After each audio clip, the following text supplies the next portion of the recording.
Sean bienvenidos todos a nuestro anteproyecto de investigación, que lleva por tema análisis de la efectividad del microcrédito en el desarrollo económico y la reducción de la pobreza, un estudio aplicado a México. El equipo está integrado por Edwin Ignacio Aguilar Soto, Roberto Luis Delgado Cavazos, Víctor Manuel Espinosa Castro y Alan Solís Fuentes. Nuestra asesora es la doctora Rosa María Morales Valera y nuestro profesor de metodología de la investigación es el doctor Jorge Garza Rodríguez. Como agenda, les presentaremos objetivos, antecedentes, revisión de literatura, paper base, descripción de las bases de datos, modelo econométrico y referencias. El impacto de los microcréditos en el desarrollo económico y la reducción de la pobreza ha sido un tema central en la agenda de inclusión financiera a nivel mundial. En este contexto, resulta crucial evaluar si estos programas realmente cumplen con sus objetivos, especialmente en países como México, donde las comunidades de bajos ingresos dependen cada vez más de estas herramientas para mejorar sus condiciones de vida. Nuestro objetivo general es evaluar cómo los microcréditos contribuyen al desarrollo económico y la reducción de la pobreza en México. En cuanto a los objetivos específicos, lo primero es evaluar si los microcréditos están mejorando las condiciones socioeconómicas de los beneficiarios en nuestro país y finalmente identificar los principales problemas que enfrentan estos programas con el objetivo de proponer recomendaciones que ayuden a mejorar las políticas públicas y la efectividad de los programas de microfinanzas en México. Empezando con los antecedentes, el origen del microcrédito surgió en los años 70 gracias al economista Mohamed Yunus, quien buscaba mejorar la vida de las personas excluidas del sistema financiero. Su primer préstamo fue de $27 a un grupo de mujeres que fabricaban muebles de bambú sin pedir garantías, lo que marcó el inicio del microcrédito moderno. Yunus luego fundó el Grameen Bank en Bangladesh, enfocado en ofrecer pequeños préstamos para ayudar a romper el ciclo de la pobreza, y en el 2006, Yunus y el Grameen Bank recibieron el Premio Nobel de la Paz por su trabajo en la reducción de la pobreza. En México, el microcrédito ha sido utilizado desde los años 90 como herramienta de inclusión financiera, con instituciones como Compartamos Bancos, que ha tenido un impacto significativo. Aunque enfrenta críticas por sus tasas elevadas de interés, los estudios sobre su efectividad muestran resultados mixtos, ya que factores como la capacitación financiera, el contexto económico y políticas públicas complementarias son cruciales para lograr un impacto positivo. El Banco Interamericano de Desarrollo, a través de su Fondo Multilateral de Inversiones, ha documentado cómo las microfinanzas han transformado la inclusión financiera en América Latina, poniendo como ejemplo de un caso exitoso a México. Estas iniciativas han beneficiado a más de 40 millones de personas, reduciendo la exclusión financiera y fomentando el desarrollo económico. Según el Global Microscope, en 2020 los microcréditos han tenido un aumento favorable y significante en América Latina y el Caribe, mejorando el acceso a mejores servicios financieros.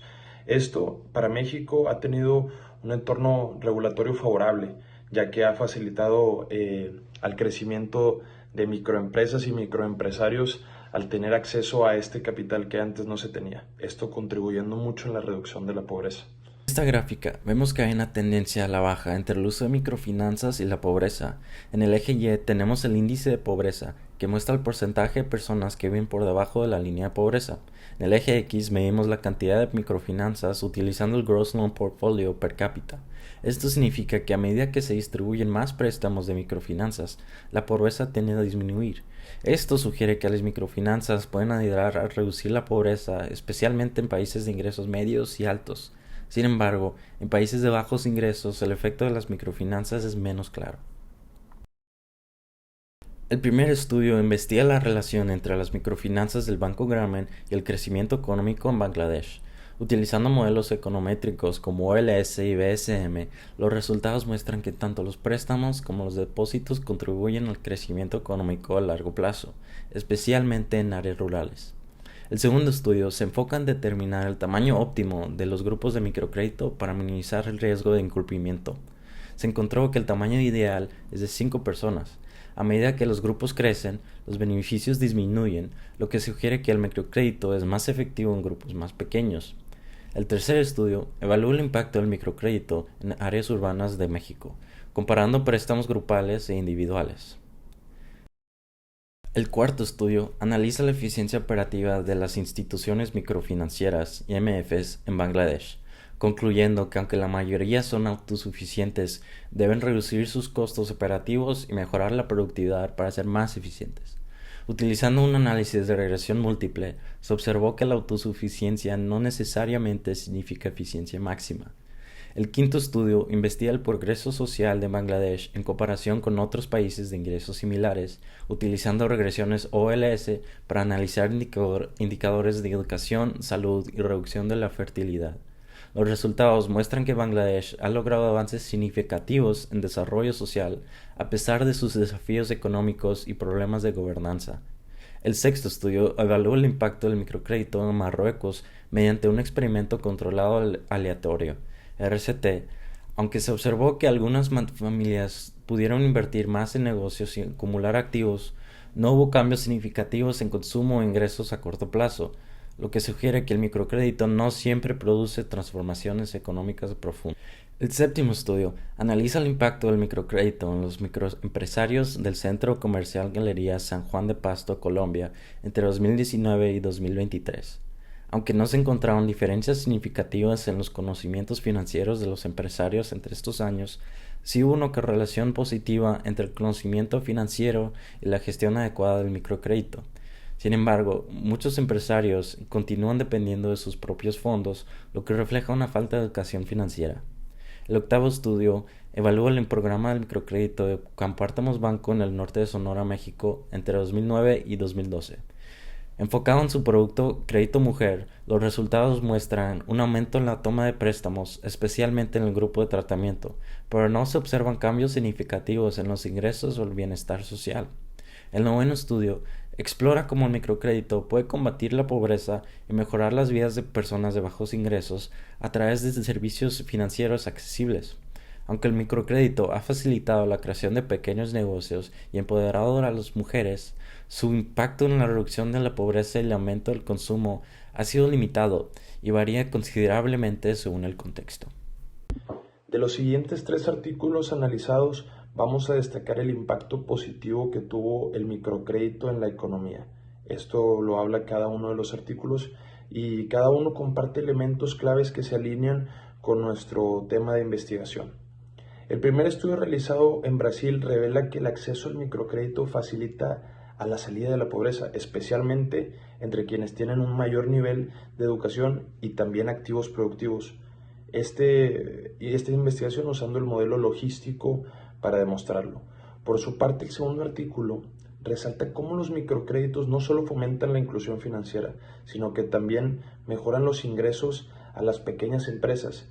Este estudio demostrando un aumento promedio del 4.5 utilizando el modelo de diferencias en diferencias. Finalmente, el estudio de Swan demuestra que las instituciones microfinancieras mantienen resiliencia durante los ciclos económicos, ajustándose a préstamos para sostener la actividad económica incluso en tiempos de recesión. Los siguientes 3 artículos de estudio exploran diversos impactos del microcrédito en distintos contextos.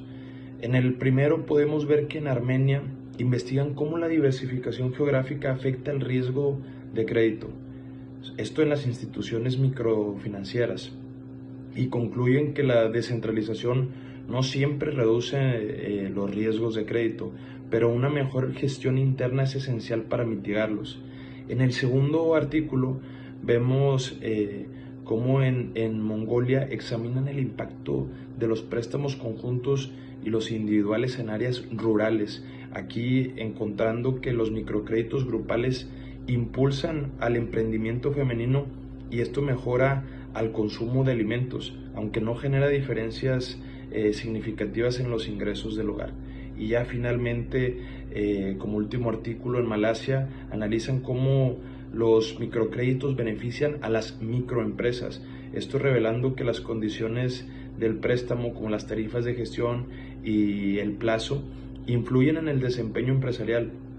Además destacan que el apoyo de las instituciones mejora el rendimiento de las microempresas. Por último, estos 3 estudios muestran cómo los microcréditos fomentan el emprendimiento y mejoran el bienestar económico.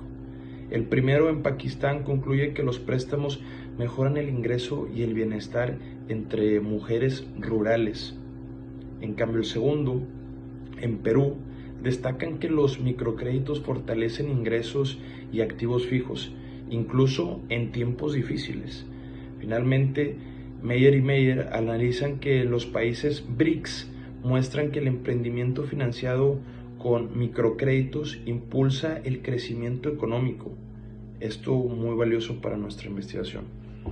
Continuando ahora con nuestro paper base, publicado en the Journal of Developing Economies en el año 2018, titulado Does Microfinance Reduce Poverty Among the Poorest? A Macro-Quantile Regression Approach, los autores examinan el impacto de microcréditos en la reducción de la pobreza utilizando un enfoque de regresión cuantílica con datos panel, lo cual les permite analizar cómo varía dicho impacto a lo largo de la distribución de la pobreza. Ellos analizan 57 países en desarrollo, incluyendo México, y los años de estudio son 2005, 2008 y 2011. Entre los principales hallazgos del estudio se revela que los microcréditos son más efectivos en la reducción de la pobreza extrema, beneficiando principalmente a los sectores más pobres.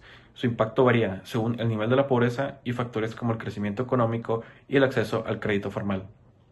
Los más pobres obtienen mayores beneficios, aunque el efecto depende de las condiciones locales. Para mejorar su efectividad, se recomienda complementar los microcréditos con capacitación financiera y acceso a mercados, y enfocar las políticas públicas en los grupos más vulnerables. Ahora pasaremos a la descripción de variables y de bases de datos. Primero tenemos el PIB per cápita y el crédito doméstico, donde sacaremos información del Banco Mundial, del Banco de México y del INEGI. También tenemos la presencia de crisis financiera, donde sacaremos la información de base de datos de Levan y Valencia. Además, tenemos efectos fijos por estado, que es un panel de datos por estado, y DOMI regionales, donde sacaremos información del INEGI y de censos poblacionales. Para nuestras variables más importantes, como es el Poverty Head Account, sacaremos información de informes sobre situación de pobreza y rezago social. Estos informes están cada 2 años, empezando en el 2014 hasta el 2024.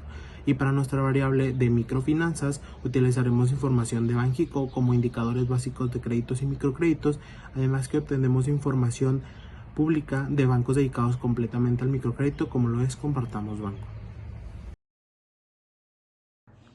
En cuanto al modelo econométrico que estaremos utilizando, es un enfoque de regresión cuantílica con datos panel, ya que este modelo es ideal para analizar la heterogeneidad en los efectos de microcrédito, es decir, cómo varía su impacto según el nivel de la pobreza. Y esto permite evaluar la efectividad de las políticas de microcrédito en los sectores más vulnerables, identificando diferencias a lo largo de la distribución de la pobreza. Mientras que el modelo original del paper base se aplicó a nivel macroeconómico con datos de varios países para identificar patrones globales, nosotros lo utilizaremos con datos estatales de México, lo que permitirá un análisis más detallado del impacto del microcrédito en la pobreza a nivel subnacional. Este enfoque nos ayudará a proponer recomendaciones de políticas públicas más precisas para mejorar los programas de microfinanzas en cada región. Ahora le presentamos la ecuación del modelo, donde nuestra realidad independiente es la tasa de pobreza en el estado y en el tiempo t. También tenemos el logaritmo de valor agregado del microcrédito a nivel macroeconómico. También tenemos el conjunto de variables de control, donde se está el PIB per cápita, el crédito doméstico y la presencia de crisis financieras. También tenemos los efectos fijos por estados y las DOMI regionales.